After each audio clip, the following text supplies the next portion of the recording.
India TV YouTube channel को subscribe करें और बेल आइकन दबाएं।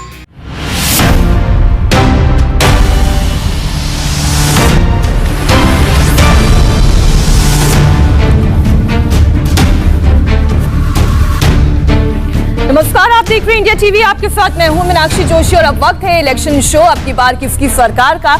हमारी नजर उत्तर प्रदेश और पंजाब की उन बड़ी खबरों पर जिसका सीधा असर होगा 2022 के दंगल पर। तो बिना देर किए आइए सबसे पहले आपको दिखाती हूं कि आज की 3 बड़ी चुनावी खबरें कौन सी है। और पहली बड़ी खबर है उत्तर प्रदेश से। उत्तर प्रदेश जहां पर मायावती का चुनावी शंखनाद। जी हां, आज बीएसपी सुप्रीमो मायावती मिशन 2022 का शंखनाद करने जा रही हैं। लखनऊ में आज बीएसपी के प्रबुद्ध सम्मेलन का समापन हो रहा है और इसके साथ ही मायावती चुनाव प्रचार का आगाज भी करेंगी। अब से थोड़ी देर में मायावती खुद अपने मिशन विधानसभा की डिटेल भी बताने वाली हैं, तो इस पर रहेगी हमारी नजर। आज की दूसरी बड़ी खबर असदुद्दीन ओवैसी से जुड़ी हुई। ओवैसी अयोध्या आएंगे, लेकिन क्या फैसलाबाद का ही राग वो अलापेंगे? ये इसलिए सवाल क्योंकि असदुद्दीन ओवैसी इस वक्त उत्तर प्रदेश मिशन पर हैं और अपना चुनावी मिशन लॉन्च करने वाले हैं। थोड़ी देर में लखनऊ में एक प्रेस कॉन्फ्रेंस भी करेंगे और उसके बाद अयोध्या के रुदौली के लिए रवाना हो जाएंगे। ओवैसी का पूरा प्लान क्या है आपको दिखाएंगे। आज की दूसरी बड़ी खबर। और आज की तीसरी बड़ी खबर, हिंदू मुसलमान बांटने का किसका प्लान। जी हां, बड़ी खबर ये कि मुंबई से, लेकिन इसका कनेक्शन सीधा उत्तर प्रदेश से इसलिए जुड़ता है क्योंकि बात हिंदू और मुसलमानों की हो रही है। देश में हिंदू मुस्लिम पॉलिटिक्स करने वालों को आरएसएस प्रमुख मोहन भागवत ने एक बार फिर आईना दिखाया है। उन्होंने कहा, हमारे पूर्वज एक थे, फिर हम अलग क्यों हैं? धर्म की राजनीति करने वालों पर मोहन भागवत ने कैसे की चोट। पूरी खबर भी हम आपको दिखाएंगे।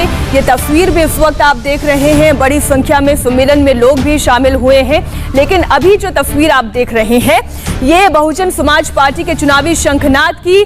मायावती मंच पर पहुंच चुकी है और यहां से जब वो अपना संबोधन देंगी तो मिशन 2022 और बीएसपी की चुनावी रणनीति का अंदाजा आपको आज के इस कार्यक्रम से मिल जाएगा।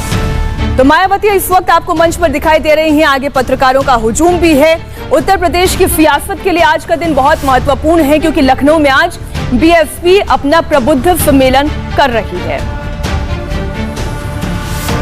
बड़ी बात यह है कि सम्मेलन में जय श्री राम के नारे भी लगाए गए हैं। बीएसपी ने ब्राह्मण वोट के लिए पूरे उत्तर प्रदेश में सतीश चंद्र मिश्र की अगुवाई में प्रबुद्ध सम्मेलन किया, जिसका आज लखनऊ में समापन हो रहा है। हमारे साथ हमारी सहयोगी रुचि इस खबर पर जुड़ गई। हम सीधा उन्हीं से चर्चा कर लेते हैं। रुचि, हमेशा बीएसपी और मायावती ये कहती आई हैं कि ब्राह्मणों को साथ लेने की बात तो हर कोई करता है, लेकिन उनको उचित अधिकार देने का काम बीएसपी ने किया है। तो आज किस तरीके से वो अपने चुनावी कैंपेन का आगाज करने वाली हैं?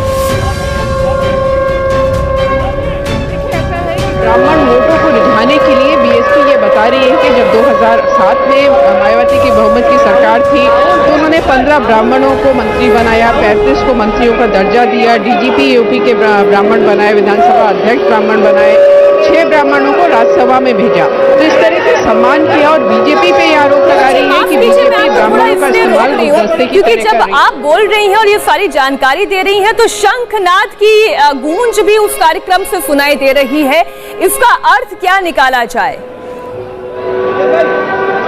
देखिए, पूरा जो मायावती का ये प्रबुद्ध वर्ग सम्मेलन जिसका नाम दिया है, ये ब्राह्मणों को रिझाने की कोशिश है। मीनाक्षी, इसकी शुरुआत अयोध्या से की गई थी और आज यहाँ पर आपको पीछे शंख भी बजते सुनाई देंगे और अब से कुछ देर पहले यहाँ पर हमें जय श्री राम के नारे भी सुनाई दे रहे थे। साथ में ये भी सुनाई दे रहा था, हाथी नहीं गणेश है, ब्रह्मा विष्णु महेश है। अब आपको मंत्र भी यहाँ सुनाई दे रहे हैं। यानी बीएसपी की कोशिश पूरी यही है कि 2007 में जो सोशल इंजीनियरिंग की थी, ब्राह्मणों के साथ मायावती ने सरकार बनाई थी, उनके सपोर्ट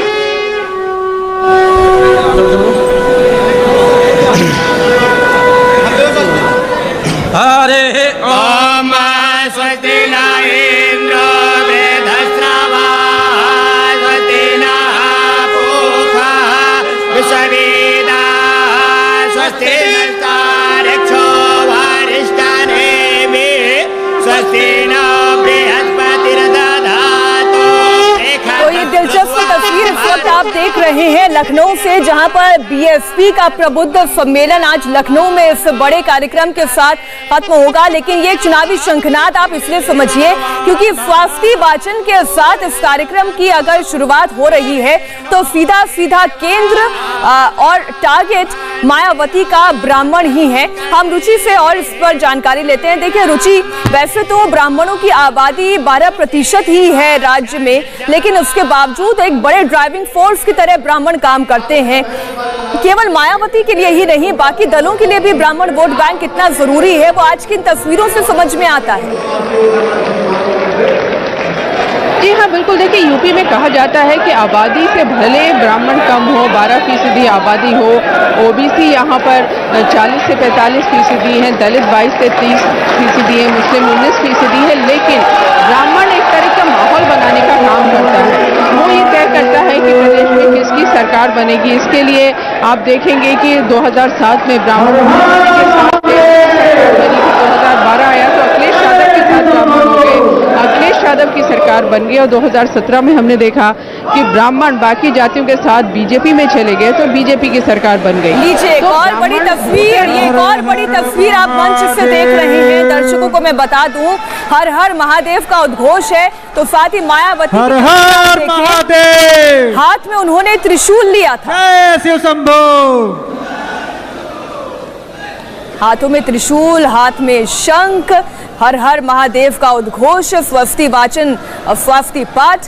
इसका सीधा अर्थ यही है कि धर्म के रास्ते पर चलकर या धर्म के सहारे, ब्राह्मणों के सहारे सत्ता के शीर्ष पर पहुंचने की कवायद मायावती की। परम सम्मानित बहुजन समाज पार्टी के राष्ट्रीय महासचिव सम्मानित सांसद श्री सतीश चंद्र मिश्रा जी से कि वो आज के इस कार्यक्रम के मुख्य अतिथि आदरणीय बहन कुमारी मायावती जी को गणेश जी की प्रतिमा दे करके हम सब का आह्वान करें और आदरणीय बहन कुमारी मायावती जी को अभिनंदन करने का कार्य करें। माननीय सतीश मिश्रा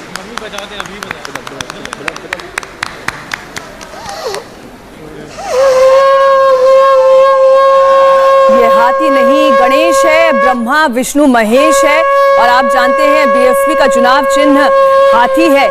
ऐसे में इस तरीके की बातें, इस तरीके के स्लोगन और आज की तस्वीर एक दूसरे से जोड़ते हुए आप देखिए और कंटेक्स्ट समझिए, अपनी ताकत बढ़ाने की कोशिश मायावती की। और अब ये दो तस्वीरें देखिए, आज लखनऊ में जबरदस्त चुनावी हलचल है। पहली तस्वीर तो मायावती की और दूसरी तस्वीर असदुद्दीन ओवैसी की प्रेस कॉन्फ्रेंस करने जा रहे हैं और अपने साथ वो किन लोगों को जोड़ने की बात करते हैं, जरा इसे भी सुनना होगा और समझना होगा। लेकिन पहले मायावती मंच से संबोधन देने जा रही है। बहुजन समाज पार्टी की राष्ट्रीय अध्यक्ष, हम सबके मार्गदर्शक, हम सबके प्रेरणा स्रोत, कि वो कृपया माइक पर आए, हम सबको आशीर्वाद देने के साथ साथ हम सबका आह्वान करें आदरणीय बहन कुमारी मायावती।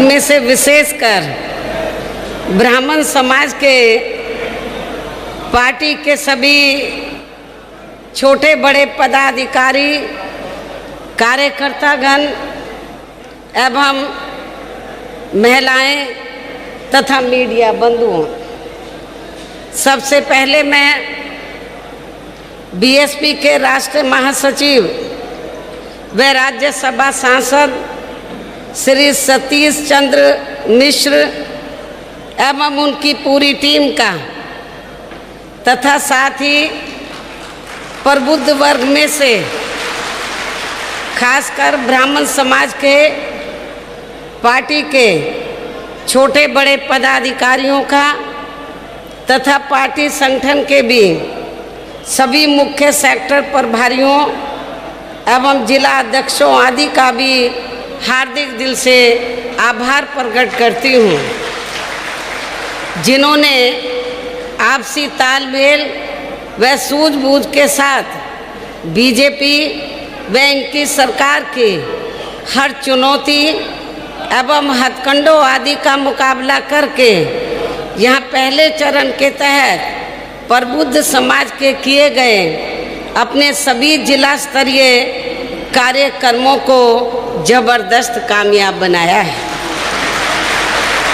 और इन कार्यक्रमों में मेरे दिशा निर्देशन में श्री S.C. मिश्र ने प्रबुद्ध वर्ग में से अपने ब्राह्मण समाज के लोगों को भी दलितों की तरह कभी भी ना गुमराह होने वाला तथा ना ही किसी के बहकावे में व प्रलोभन आदि में भी आने वाला समाज बनाने का हर संभव पूरा प्रयास किया है।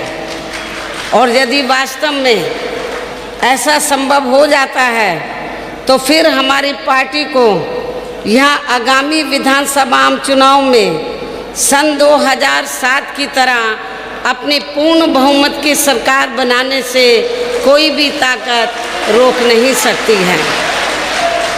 हालांकि इस मामले में मुझे अपने दलित वर्ग के लोगों पर शुरू से ये गर्व रहा है कि इन्होंने बिना गुमराह व बहकावे आदि में आए हुए पार्टी के कठिन से कठिन दौर में भी अपनी पार्टी का कभी भी साथ नहीं छोड़ा है।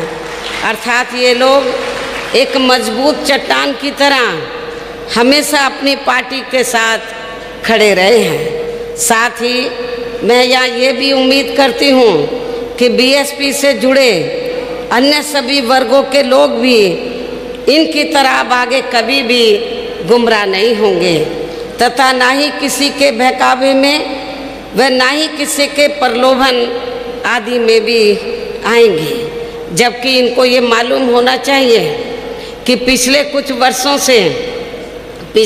वर्षों में चाहे यहाँ सपा की सरकार रही हो या वर्तमान में बीजेपी की सरकार चल रही हो, लेकिन इन सभी सरकारों की रही जातिवादी, संकीर्ण व पूंजीवादी सोच होने के कारण यहाँ सर्व समाज में से विशेषकर गरीबों, मजदूरों, कर्मचारियों, किसानों, छोटे व्यापारियों एवं अन्य मेहनतकश लोगों के साथ साथ दलितों, पिछड़ों, अक़लियतों व प्रबुद्ध वर्ग में से ब्राह्मण समाज के लोगों का भी हर स्तर पर काफ़ी ज़्यादा शोषण एवं उत्पीड़न आदि हुआ है, जो अभी भी जारी है, जिससे दुखी होकर अब ये ब्राह्मण समाज के लोग भी प्रदेश के नगर नगर, शहर शहर, गांव गांव, गली गली, कूचों व चौराहों आदि में ये खुलकर कहने लगे हैं कि इन सभी पार्टियों की सरकारों की तुलना में बीएसपी का शासनकाल हर मामले में व हर स्तर पर कई गुना बेहतर रहा है। लेकिन हमने बीजेपी के प्रलोभन भरे वायदों के बहकावे में आकर इस बार इनकी पूर्ण बहुमत की सरकार बना के बहुत बड़ी गलती की है।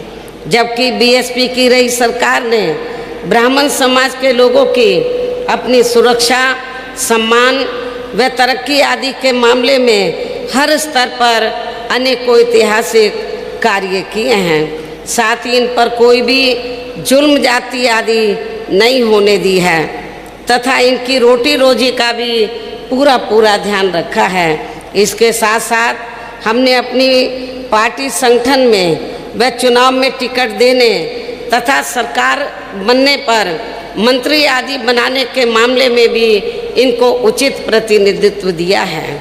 और इन सब बातों का एहसास कराने तथा इन्हें फिर से बीजेपी व अन्य पार्टियों के भी बहकावे में नहीं आने तथा इनके विकास एवं उत्थान आदि के लिए भी इन्हें पुनः पार्टी में जोड़ने के लिए बीएसपी द्वारा व मेरे दिशा निर्देशन में पार्टी के राष्ट्रीय महासचिव एवं राज्यसभा सांसद श्री सतीश चंद्र मिश्र के नेतृत्व में दिनांक 23 जुलाई सन 2021 से प्रबुद्ध वर्गों की विचार संगोष्ठी करने का कार्यक्रम अयोध्या से शुरू किया गया है। और पहले चरण का ये कार्यक्रम प्रदेश के लगभग सभी जिलों में काफ़ी सफल रहा है, जिसका आज मेरे द्वारा समापन भी किया जा रहा है। वैसे पार्टी के इस पहले चरण के कार्यक्रम को विफल करने के लिए बीजेपी व इनकी सरकार ने हर प्रकार के साम दाम दंड भेद आदि हथकंडे भी खूब इस्तेमाल किए हैं, जिसमें इनको ज़्यादातर निराशा ही हाथ लगी है।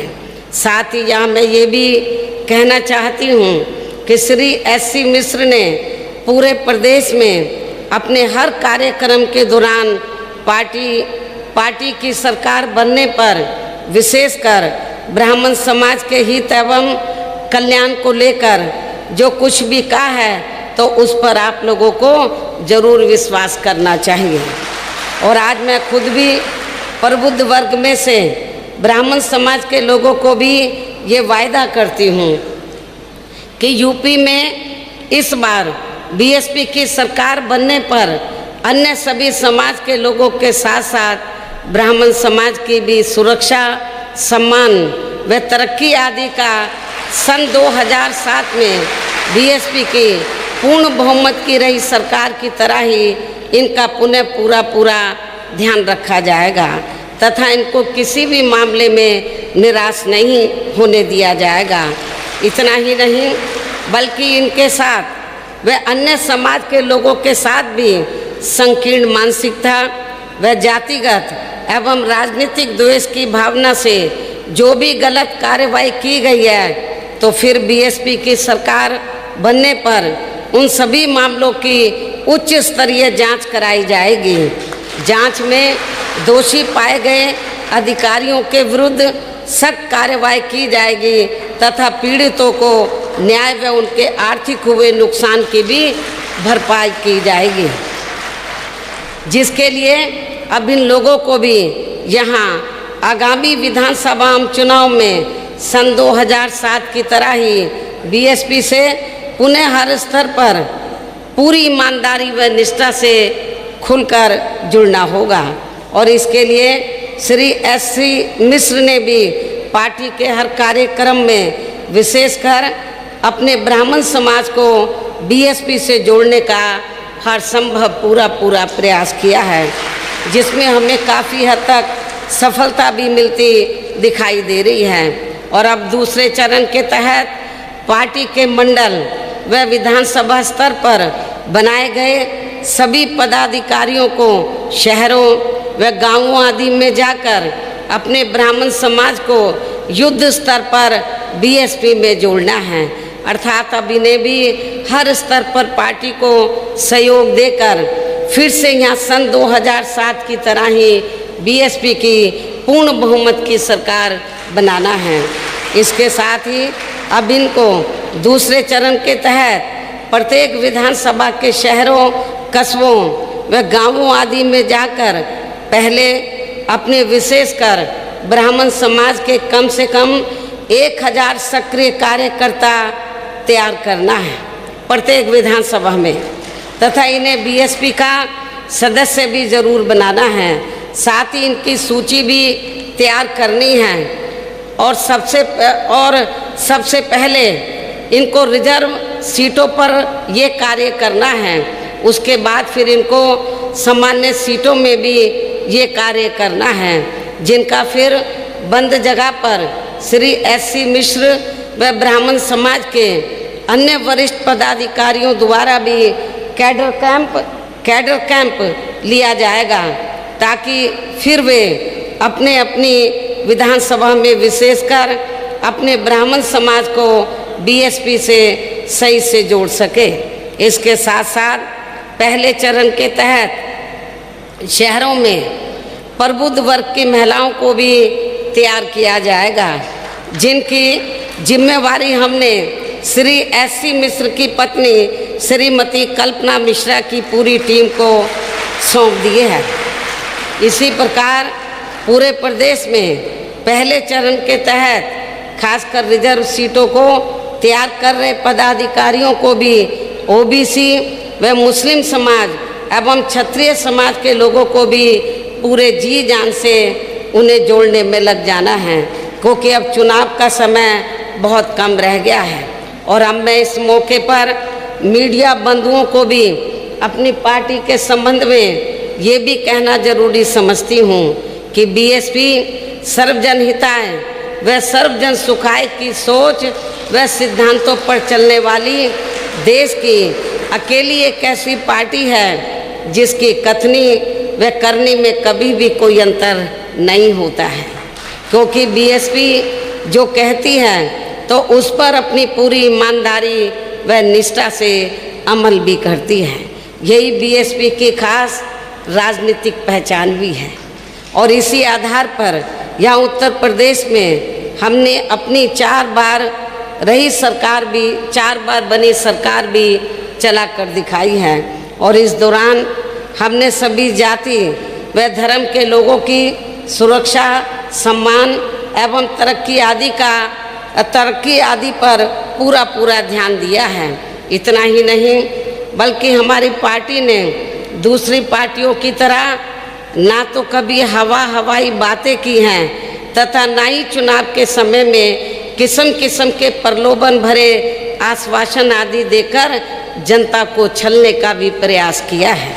इसके साथ ही हमारी पार्टी की चारों रही सरकारों ने हमेशा यहाँ सर्व समाज के हित एवं कल्याण में जमीनी तौर पर ही कार्य करके दिखाए हैं। और इस संदर्भ में वैसे आप लोगों को ये मालूम है कि सन 2007 में जब दलितों, आदिवासियों, पिछड़ों, मुस्लिम एवं अन्य धार्मिक अल्पसंख्यकों के साथ साथ अपर कास्ट समाज में से खासकर ब्राह्मण समाज के सहयोग से बीएसपी की पूर्ण बहुमत की यहाँ प्रदेश में पहली सरकार बनी थी, तो तब उनके विश्वास पर पूरी तरह से खरा उतरते हुए सरकार बनते ही हमने बिना मांग किए ही सामान्य वर्ग के लिए यानी कि अपर कास्ट समाज के लिए सरकारी भर्ती पर वर्षों से लगे प्रतिबंध को तत्काल हटा के उन्हें बड़ी संख्या में स्थायी सरकारी नौकरी दिए जाने की भी व्यवस्था सुनिश्चित की। साथ ही पुलिस विभाग में 2 लाख से अधिक नए पद सृजित करके उन पर नियुक्ति करने का भी ऐतिहासिक काम किया, जिससे सभी वर्गों व धर्मों के लोगों को काफ़ी लाभ पहुंचा है। इसके अलावा प्रदेश के सभी गांवों के लिए, देहातों के लिए एक सरकारी सफाई कर्मचारी नियुक्त करने की नई सरकारी व्यवस्था लागू करके एक मुश्त लगभग 1,10,000 स्थायी नियुक्तियां पंचायत विभाग में की गई, जो ये भी एक मायावती का चुनावी शंखनाद आपने सुना। उन्होंने अपनी पार्टी की नीति और रणनीति दोनों खुलकर सामने रखी। आइए अब आपको सुनाते हैं कि मुख्यमंत्री योगी आदित्यनाथ क्या कह रहे हैं। और मुझे तो इस दौरान गांव-गांव में जाने का अवसर प्राप्त हुआ। कोरोना जब पीक पे चढ़ गया, देश के अंदर स्थिति अनियंत्रित सी होती दिखाई दे रही थी। उत्तर प्रदेश सबसे बड़ी आबादी का राज्य, सबसे बड़ी चुनौती हमारे सामने थी। उस समय कैसे इस समस्या का समाधान हो, तो मुझे लगा कि नहीं, मुझे स्वयं फील्ड में निकलना चाहिए। और तब मैं जाता था, गांव में जाता था, मैं देखता था, कोई मिले ना मिले, लेकिन वहां पे आंगनवाड़ी और आशा वर्कर जरूर मिल जाती थी हम लोगों को। कितना अच्छा काम उन लोगों ने उस समय किया था। और उस कार्य को ही ध्यान में रख करके सरकार ने निश्चित किया कि हम आंगनवाड़ी और आशा वर्कर के मानदेय को बढ़ाने का काम करेंगे। और सरकार उस दिशा में बेहतरीन तरीके से आगे बढ़ रही है। उन लोगों के साथ बैठ करके कार्य योजना उसका विभाग तैयार कर रहा है। लेकिन साथ साथ मैंने विभाग को यह भी कहा है कि उनका जो पिछला बकाया है उसका भी तत्काल भुगतान करने की व्यवस्था कर लें, जिससे किसी को सामने भी कोई ऐसी स्थिति नहीं आनी चाहिए कि वहां बाद में सरकार के सामने या विभाग के सामने हाथ फैलाने की नौबत नहीं आनी चाहिए। क्योंकि आज तो ये समय है कि जब उनके कार्यों के लिए उन्हें सम्मानित किए जाने की आवश्यकता है। और सरकार उस दिशा में एक बेहतरीन प्रयास आप सबके लिए करेगी। आज के इस अवसर पर फिर मैं आप सबसे यही अपील करूंगा कि ये सितंबर माह राष्ट्रीय पोषण माह के रूप में 4 सप्ताह के 4 प्रकार के कार्यक्रम, और लखनऊ से इस वक्त की एक और बड़ी खबर, बाहुबली अतीक अहमद की पत्नी असदुद्दीन ओवैसी की पार्टी AIMIM में शामिल हो गई हैं। ओवैसी इस वक्त लखनऊ में प्रेस कॉन्फ्रेंस कर रही हैं। इस दौरान उन्होंने खुलकर हिंदू मुस्लिम काट खेला। ओवैसी ने कहा कि अतीक मुख्तार बाहुबली है, लेकिन कुलदीप जैसे नाम वालों को कोई दिक्कत नहीं है। की बात करते हैं आप 11% और 19% गुलामी आपकी करते रहे, आपकी जय जयकार करते रहे, आपको मुख्यमंत्री बनाए, आपको वोट दे, और आप हिस्सेदारी की जब बात होती है तो बात ही नहीं करते आप। मुजफ्फरनगर का इतना बड़ा फसाद हुआ, मुख्यमंत्री जनाब अखिलेश यादव थे। अगर वो केस चला देते तो आज योगी सरकार मार्च में 77 केसेस को वापस नहीं लेती। ये हर महाज पर ये नाकाम साबित हुए। ये नहीं चाहते उत्तर प्रदेश में कि मुस्लिम माइनॉरिटी की एक इंडिपेंडेंट पॉलिटिकल लीडरशिप क्रिएट हो। ये उत्तर प्रदेश के मुसलमानों का मुकद्दर ये बना चुके हैं कि 60% ड्रॉप आउट रेट है क्लास 5 से 5, 6, 7 साल की उम्र से 14 साल की उम्र तक। 2% मुसलमान बच्चे ग्रेजुएट होते हैं, 3% इंटर पास करते हैं, 12th पास करते हैं। ये मुकद्दर बना चुके हैं। जेल में 27% मुसलमान ट्रायल हैं। हम ये बात कर रहे हैं लीडरशिप की, हिस्सेदारी की, तो जाहिर है इनको तकलीफ होगी। और ये जनता देख रही है कि कैसे हर समाज को उनका हिस्सा मिल रहा है। क्या आप समझ रहे हैं कि नरेंद्र मोदी ने अनुप्रिया पटेल को, बाघेल साहब को ऐसे बना दिया मंत्री? उनकी बरादरी का वोट है, उनकी जात का वोट है, कास्ट का वोट है। तो ये पूरे हर कास्ट की एक पॉलिटिकल लीडरशिप आइडेंटिटी बन चुकी है। जब बात मुस्लिम्स की आती है और मुसलमानों में ओबीसी मुसलमान की बात आती है तो सब कहते हैं नहीं नहीं, इससे कम्युनलिज्म बढ़ेगा। कम्युनलिज्म बढ़ रहा है, बीजेपी जीत रही है। तो अखिलेश यादव और एसपी और बीएसपी ने मिलकर अलायंस किया था, तब भी बीजेपी जीत गई। इसका जिम्मेदार कौन है फिर? मैं हूं, ये मेरी पार्टी है। मुसलमान ने तो आपको झोली भर भर कर वोट दिया, फिर कहां गया वोट? क्यों नहीं जीत पाए? आज एक एग्जांपल, आज हम रुदौली जा रहे हैं, वहां पर जैदी साहब एक कैंडिडेट होते थे समाजवादी के एमएलए। वो 2012 में हारे 1000 वोट से, 17 आया तो 31,000 वोट से हार गए, और वहां पर यादव साहब जीत गए। बताए ना समाजवादी के लोग कि जैदी क्यों हारे और यादव क्यों जीत गए। इतनी मिसालें हम दे सकते हैं। खाली मुसलमानों के सहारे आप क्यों जीतना चाहते हैं? मुसलमानों के सहारे अकेले आप 2 चीजों में नहीं, आपका सवाल बिल्कुल सही है। मैं तो अल्लाह के सहारे जी रहा हूं और कामयाब होऊंगा। आपने गलत फहमी है आपको। हाँ बिल्कुल मिला रहे हैं भाई, कौन कह रहे हैं नहीं मिला रहे हैं? आपने कहा कि आगे क्या करेंगे, हम तो बिल्कुल चाह रहे हैं। अभी हम राजभर साहब के साथ हैं, मुख्तलिफ हमारे ओबीसी ऑर्गेनाइजेशंस के साथ हैं, पार्टीज के साथ हैं। हाँ राजा भैया की बात कर रहे हैं। जब राजा यहाँ बैठा है ना आपके सामने, हम खुद बैठे हैं भाई, क्यों आप बात कर रहे हैं? वैसे साहब बिहार का उदाहरण आपके सामने है। विपक्ष के टकराव के चलते नीतीश की सरकार बनी। क्या लगता है उत्तर प्रदेश में जिस तरह से? फिर से आप गलत सवाल कर रहे हैं। आप स्टडी करके देखिए, आप एक जिम्मेदार जर्नलिस्ट हैं। नहीं, आपको जिम्मेदार हैं आप बड़े पढ़े लिखे हैं, आपको थोड़ा रिसर्च करना चाहिए। कितने नहीं वो अच्छा, अब ठीक है, चलिए अब आपसे बहस होगी। अब बताइए कितने सीट एमआईएम लड़ी? बिहार में आप 5 सीटें से जीते। लड़े कितने? लड़ी आपने 60-70 सीटों पे। झूठ। अब अपना मजाक मत बनाइए। देखिए, मजाक मत बनाइए। आपकी झूठ साबित हो गई, आपकी झूठ साबित हो गई, आपकी झूठ साबित। छोड़ ठहरिए, अब सुनिए, अब सुनिए। देखिए, आपके इग्नोरेंस को तो हम नहीं हटा सकते, मगर आपको बता रहे हैं। आपने कहा बिहार में 60-70 लड़े हम, आपने कहा ना अभी नहीं लड़े। सुनिए, नहीं लड़े, 20 लड़े, 19 चलिए कि जीते कितने 5, माँ बाकी 9 सीट पर गठबंधन जीत गया हमारे खिलाफ। सवाल 5 सीट, सुनिए 5 सीट पर एनडीए जीत गया और 9 और 5 के अगर वोट्स मिला भी लेंगे आप, तब भी वो मेजॉरिटी के करीब नहीं है जो जीते वो लोग। मेरे भाई जरा रिसर्च कर लीजिए, हम थम्स अप नहीं है, वो थम्स अप लीडरों का जमाना जा चुका है। हाँ, आपका सवाल ये है, हम समझ चुके आपका सवाल ये क्या है, और हमारा जवाब ये है कि हम लड़ेंगे इलेक्शन।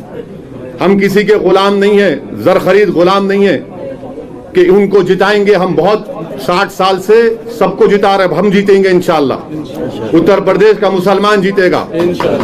कब तक हम इनको कंधों में बिठाकर, कभी अपना बेटा बनाकर, कभी अपना भैया बनाकर, कभी अपना नेता बनाकर, कब तक इन लोगों को जिताते रहेंगे? हम क्या कोई खैदी हैं? अब हम वोट डालेंगे, हम जीतेंगे। संविधान में इनको इजाजत है। और इसमें पेट में दर्द क्यों हो रहा है? वैसे साहब, कल मोहन भागवत साहब ने पुणे में एक बार फिर से ये कहा है कि हिंदू और मुसलमानों के पूर्वज एक है। हमने कहा कि हमारी एकता ही हमारा, वैसे साहब हमारा अतीत ही हमारी एकता। मैं, हाँ, रणवीर साहब बोलिए ना। रणवीर, आप कहाँ हैं? रणवीर भाई दिख गया, बोलिए। मैं वो जवाब दे चुका हूँ सर उस पर। बीएसपी को आप कह रहे हैं कि झोली भर के मुसलमानों ने वोट दिया। दोनों को पिछले 2019 के लोकसभा के चुनाव में सीएसडीएस का डेटा है 2019 का कि 70% मुस्लिम्स वोटेड फॉर, 70% मुसलमानों ने बीएसपी और सपा को वोट दिया, और 50% के ऊपर हमारे हिंदू भाइयों ने बीजेपी को वोट दिया।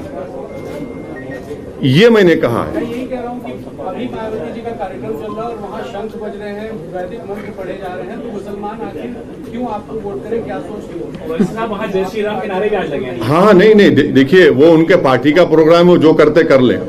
हमारा जो पॉलिसी, हमारा जो पॉलिटिकल ऑब्जेक्टिव है, हमारा जो कोशिश है उत्तर प्रदेश में, वो आपके सामने रख रहा हूँ।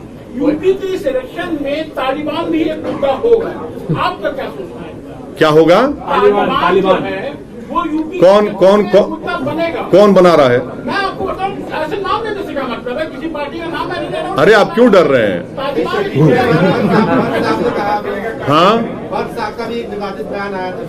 आपसे कह चुके हैं पहले। नहीं, बीजेपी कह रही है कि जो तालिबान का सपोर्ट कर रहे हैं, यहाँ पैसे लोग हैं जो सपोर्ट कर रहे हैं। हाँ, उनके खिलाफ ये बोलिए ना, नाम लेके बोलिए।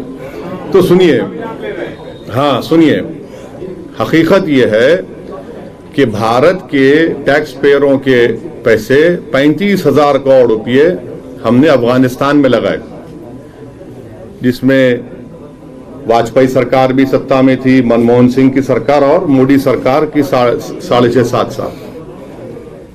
ये 35,000 करोड़ में हमने डैम बनाए, अफगानिस्तान में हमने उनकी पार्लियामेंट बनाई, ईरान से छबार पोर्ट हम बना रहे हैं ताकि वहां से ट्रेड हो सके अफगानिस्तान में। अब वहां पर तालिबान आ चुका है और पिछले 20 साल में हर साल हमने करीब 800 से 900 अफगानियों को अफगानिस्तान से भारत लाकर उनको एजुकेशन करवाया, doctor, engineer, Indian military academy में पढ़ाया। तो ऐसे 16,000 लोग हुए। हम ऑल पार्टी मीटिंग में गवर्नमेंट मोदी सरकार से सवालात किए, जो मैं दोहरा देता हूं, आपकी आसानी हो जाएगी समझने के लिए। मैंने ये पूछा कि क्या तालिबान एक टेररिस्ट ऑर्गेनाइजेशन है? अगर है तो यूनाइटेड नेशन में भारत सैंक्शन कमेटी का चेयरमैन है, तो क्या उनको डीलिस्ट करेगा या उनको वैसे ही बरकरार रखेगा? नंबर 1। अगर ये नहीं करते तो क्या आप अनलॉफुल एक्टिविटीज प्रिवेंशन एक्ट में आप उनको टेररिस्ट लिस्ट में शामिल करेंगे? नहीं करेंगे? आप बताइए ना। और अगर ये भी नहीं करते तो फिर उनको खामोश रहना चाहिए, इस तरह की वाहियात बातें ना करें। जो उनको अपोज करा उसको ये नाम पुकार देंगे। आप सत्ता में हैं। ये सवालात मैंने ऑल पार्टी मीटिंग में भी किए, पब्लिकली भी किया हूं और आज आपके सामने कर रहा हूं। और मेरा मानना यह है कि अफगानिस्तान में जो तब्दीली आई है वो भारत के लिए ठीक नहीं है। पांचवी बात सुन लीजिए, कल का हिंदुस्तान टाइम्स अखबार, उन्होंने एक CIA के ऑपरेटिव चीफ जो अफगानिस्तान में अमेरिका की सीक्रेट एजेंसी, गुप्त एजेंसी के वहां पर जिम्मेदार थे, उन्होंने अपने इंटरव्यू में हिंदुस्तान टाइम्स को कहा कि भारत ने भारत के मुसलमानों को दूर करके, उनको एलिनेट करके बहुत बड़ी गलती की है। ये अफगानिस्तान के पस मंजर उन्होंने कहा, मैंने नहीं कहा ये। उन्होंने अपने इंटरव्यू में यह भी कहा कि भारत में ये रिलीजियस और नेशनलिज्म के नाम पर जो कुछ हो रहा है ठीक नहीं है, उनके अल्फाज हैं। मैं फिर से आपके जरिए से मोदी सरकार से पूछ रहा हूं, वो जो CIA का जो जिम्मेदार आदमी अफगानिस्तान में था, जो ट्रंप सरकार को और बाइडेन को भी उनके लिए एडवाइस का, क्या वो सही कह रहा है झूठ? अगर झूठ कह रहा है तो कंडेम करिए उसको आप। ये हमारे सवालात हैं। और जो कुछ अफगानिस्तान में हुआ है और होने जा रहा है, उससे पाकिस्तान को फायदा हो रहा है। बहैसियत एक इंडियन के ये हमारे लिए फ्यूचर में ये चैलेंजेस पैदा हो सकते हैं, जिसको सरकार को जवाब देना है। तो उत्तर प्रदेश की राजनीति से लेकर उत्तर प्रदेश की राजनीति में तालिबान की एंट्री तक पर असदुद्दीन ओवैसी ने तमाम बयान दिए। इसी खबर पर हम लौट रहे हैं। बड़ी खबर लखनऊ से। असदुद्दीन ओवैसी ने लखनऊ में प्रेस कॉन्फ्रेंस की और इस दौरान उन्होंने खुलकर हिंदू मुस्लिम काट खेला। ओवैसी ने कहा कि अतीक मुख्तार बाहुबली हैं, लेकिन कुलदीप जैसे नाम वालों को कोई दिक्कत नहीं है। ओवैसी ने 100 सीट पर चुनाव लड़ने का भी ऐलान कर दिया है। इस वक्त की बड़ी खबर, आप सुनिए असदुद्दीन ओवैसी को। अतीक अहमद साहब का और उनकी वाइफ, हमारी बड़ी बहन भाभी का, उनके पूरे परिवार का, उनके ख़ानदान का, उनके ज़िम्मेदारों का, और मेरा मानना यह है कि इंशाअल्लाह ताला जनाब अतीक साहब की मजलिस में शमूलियत के बाद से यकीनन उत्तर प्रदेश मजलिस को एक तक़वियत मिलेगी और आने वाले विधानसभा के चुनाव हों या फिर फ्यूचर में हमारा पार्टी का जो काम है उससे यकीनन हमको उससे फ़ायदा मिलेगा। तो मैं दिल की गहराइयों से हमारी बड़ी बहन भाभी का, उनके पूरे परिवार का वेलकम करता हूं। अयोध्या लिखा है उसमें, हमारे शौकत साहब पीछे खड़े हैं, प्रेसिडेंट अयोध्या लिखा है। नहीं, अरे क्यों? अरे भाई, फैजाबाद पार्लियामेंट कॉन्स्टिट्यूंसी में अयोध्या आता नहीं आता? आता है ना, क्यों नहीं मानेंगे? नमस्ते, मैं हूं मीनाक्षी जोशी। वीडियो और खबरों से अपडेट रहने के लिए India TV YouTube channel subscribe करें, बेल आइकन दबाना ना भूलें। जुड़े रहें इंडिया टीवी के साथ।